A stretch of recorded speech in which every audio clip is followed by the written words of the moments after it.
Hey y'all, it's Fanged Pipsqueak Reads, and I'm here with another review. I'm actually a little bit sick at home, so I figured I might as well just do the video even though I look like crap. I apologize for that. These migraines, they just come and go, and they suck. Migraines suck. You should know that. If you have one, that is, but yeah, they suck.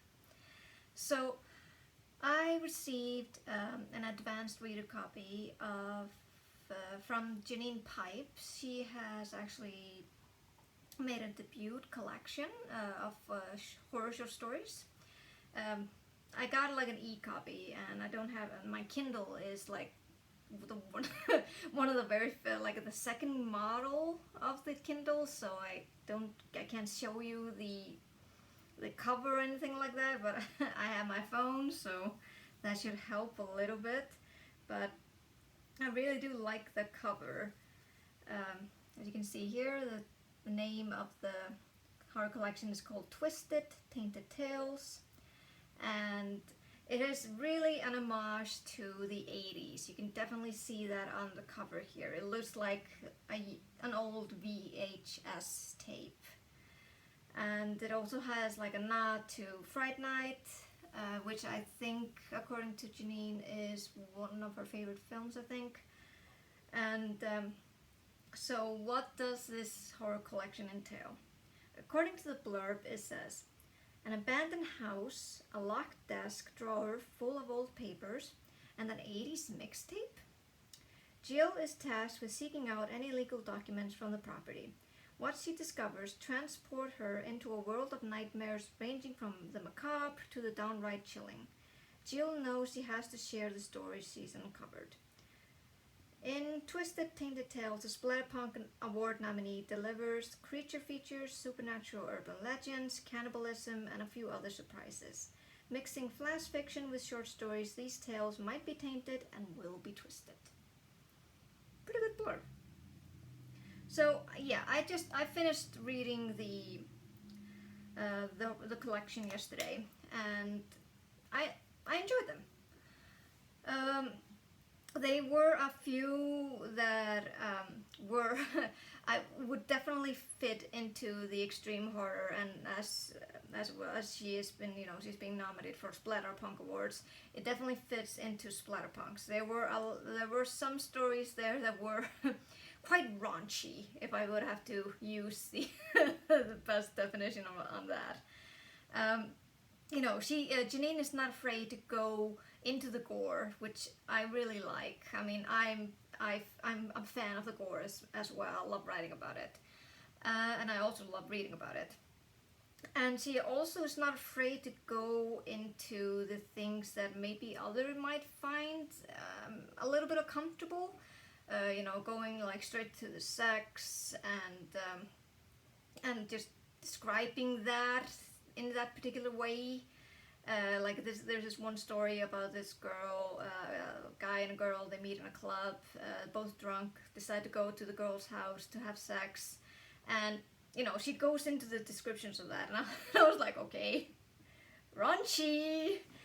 And then immediately she goes into the gore, so I mean, and there's a good mix of it, which, again, something I'm not really accustomed to. Like I said, I'm ashamed to admit that I haven't read like Jack Ketchum at any late, and I heard that he goes into this kind of gory details and stuff like that, and I've also read Bentley Little, just one story from him, and like his stories are also filled with a lot of sexual stuff, and I don't know, it's not something that I'm used to when I'm reading horror story, like to add a lot of that into it. Not saying that I'm a prude or anything like that, it's just not something that not something that I'm used to. So if I read maybe a little bit more of it, I'll be more used to it.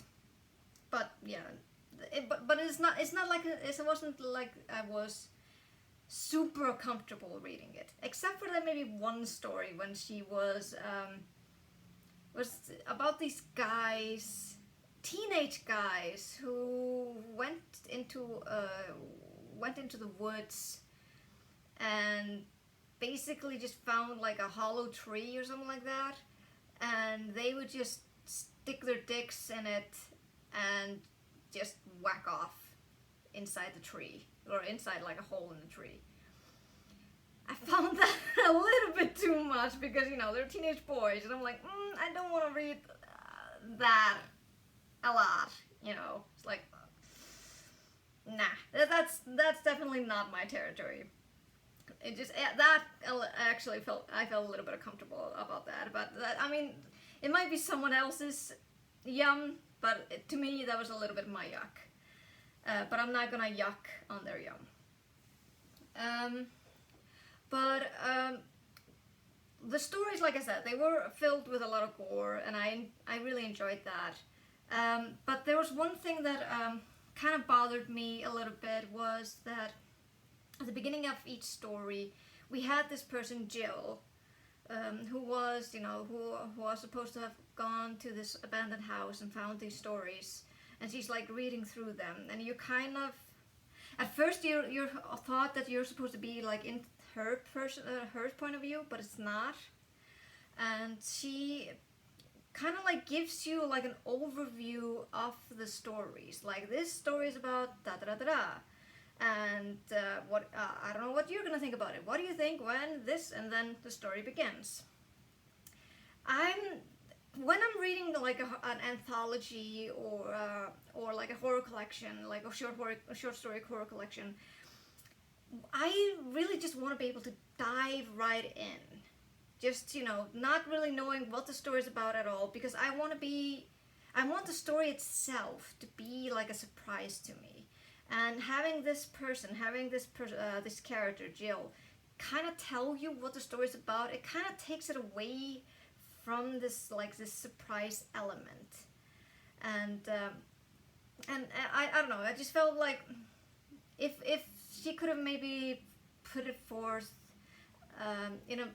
shrouded it in a little bit more mystique, maybe, it might have been more enjoyable for me. But for me, when she was like telling you like this story is about this and this and this, and it brings forth this kind of emotion, it kind of felt like it was like telling you, or in my case, telling me how I should feel when I'm reading the story, and it kind of put me off because I want to be able to judge it by myself, you know, when I'm reading these kind of short stories.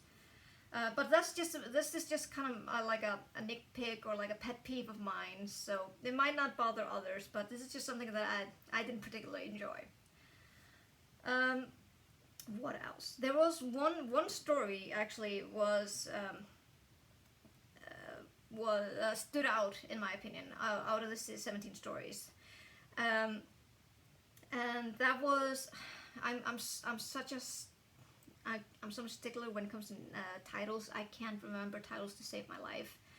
But it was, I think, the third story or the fourth, when it's about this naive little, not like little, like naive young woman who comes into this house, like into the city, not really knowing what to do.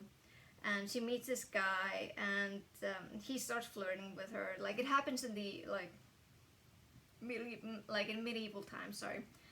And they kind of hit it off. Like, he invites her to his home to, you know, because she has no place to go, and she really likes it, and she's like really taken to the guy. And then when he leaves to go, I think, to make her room ready or something like that, she starts exploring the place, like the living room or the dining place or wherever she was. And then she finds like a hidden room, and then she discovers that this guy is not at all what he seems. So I'm not gonna take everything away from the story. I'm not gonna spoil you. And I really like that because, you know, you understood that, you know, that this girl was really naive, but at the same time you kind of understood that because, you know, at that time, if you hadn't known anything in the world beside this little bubble that you were in, then of course you would basically, I think, almost trust anyone who would be kind enough to offer you a place, something warm, something good to eat, something like that. But I really liked how the send-off was, and how the ending was in particular. Like, that one was really, really good. So all in all, you can definitely see that Janine really, really loves the 80s. I mean, apart from the medieval story, it's layered with like 80s references, and it was really fun to read. Even though I'm not a particularly 80s girl, because I'm born in 1987, believe it or not. So I grew up more with the 19 stuff, the 90s. Even though I still love the Teenage Mutant Ninja Turtles, that's still a favorite of mine. So it wasn't something that I could really, feel myself walk into the path of nostalgia when it came to the 80s. But it was still nice to see how it all flowed into her stories. Like, you can definitely see that she treasures that time, and she uses her experience as a police officer. She kind of mixes that also into some of her stories, which I also think is really good, because sometimes people say, write what you know, and Janine knows that, so she decided to put it in her stories, which is great. So yeah, I'm gonna give this collection, this debut collection, which is, by the way, which is good. I definitely recommend you guys to take a look at it and support Janine, because this is her first debut collection. I'm gonna give it 3.5 out of 5 stars. I feel like she could have maybe done, maybe put a little bit more, how should I say, not that her stories are bad, but I think that she could have done a little bit more to bring out the creeping element to these stories. There were some times that the places were written in a little bit of a passive sentences, which kind of drew me off and made me not really engage myself into what was happening in the stories. But again, this is just my feeling, and this is just how I feel when I'm reading stories like that. But I'm not at all saying that Janine is a bad writer, not at all. Her stories are really good, and they're entertaining. And if you really want to read like a small, gory little story, you should definitely check out her collection, or just any other anthologies which has some of her stories. I would definitely recommend that. So, yeah. So, I think Twisted Tainted Tales will be released on May 1st. I think that's gonna be her release day for her debut collection. So I will put a link down in the description on her Amazon link. So if you are interested in pre-ordering a copy, I would definitely recommend it. It's a good fun romp. I definitely, I had fun reading it, and I think that's all I can say before my headaches completely take over. So, despite this, I hope you had a good time listening to this, watching this. If you like my reviews, by all means, comment, like, and subscribe. And I'll hopefully be again later this week with another review of another horror short story horror collection. So hope you enjoyed, and I'll see you next time. Bye.